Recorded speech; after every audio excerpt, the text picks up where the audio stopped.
Maharashtra today 24 news, सत्य परिस्थितीचा सविस्तर आढावा। स्वराज्य संस्था, महानगरपालिका, नगरपालिका रणधुमाळी। नेत्यांचं मत कोणाला, जनतेचा कौल कोणाला? पहा फक्त महाराष्ट्र टुडे 24 न्यूजवर।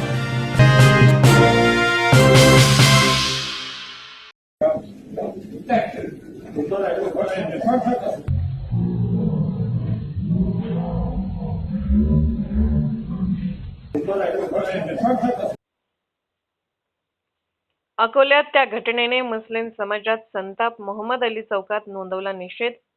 बिहारचे मुख्यमंत्री नितीश कुमार यांनी एका शासकीय कार्यक्रमादरम्यान नियुक्तीपत्र देताना एका मुस्लिम महिला डॉक्टरच्या चेहऱ्यावरचा हिजाब ओढून काढल्याच्या कथित घटनेच्या निषेधार्थ अकोला शहरातील मोहम्मद अली चौकात आंदोलन करण्यात आले।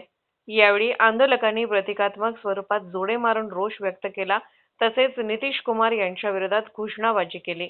आंदोलनात सहभागी नागरिकांनी नितीश कुमार मुर्दाबाद अशा घोषणा देत महिला सन्मान, धार्मिक स्वातंत्र्य आणि संविधानाने दिलेल्या अधिकाराच्या समर्थनार्थ आवाज उठवला।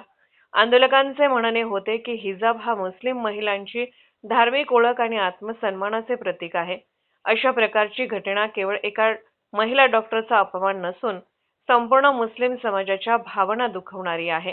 या आंदोलनात इस्माईल भावी, असलम फत्ता, मुंशीजी, अयूब भाई दूधवाले, रफीक सिद्दीकी, जावेद जकरिया, शेख अजित सिकंदर, जमील भाई, निजाम भाई, मुर्तिजा पुरवाले, जावेद खान, हाजी अशरफ गाझी, सिपतैन खान यांच्यासह मोठ्या संख्येने नागरिक उपस्थित होते। हे आंदोलन पूर्णतः शांततेत पार पडले। प्रतिकात्मक निषेधाच्या माध्यमातून या घटनेचा तीव्र निषेध करण्यात आला। मुख्यमंत्री नीतीश कुमार ने कल MBBS के छात्रों को सर्टिफिकेट देते वक्त एक महिला जो कि मुस्लिम महिला थी, जिसने हिजाब पहन के रखा था, उसका हिजाब अपने हाथों से निकाला। ये बात बहुत ही निषेध करने वाली है। ये महिलाओं का अपमान है, साथ ही मुस्लिम धर्म का भी अपमान है। हम लोगों ने आज मोहम्मद अली चौक में आंदोलन करके नीतीश कुमार का निषेध किया है और उस व्यक्ति पर लानत भेजी है। महाराष्ट्र टुडे मराठीसाठी ब्युरो रिपोर्ट समीर खान, अकोला।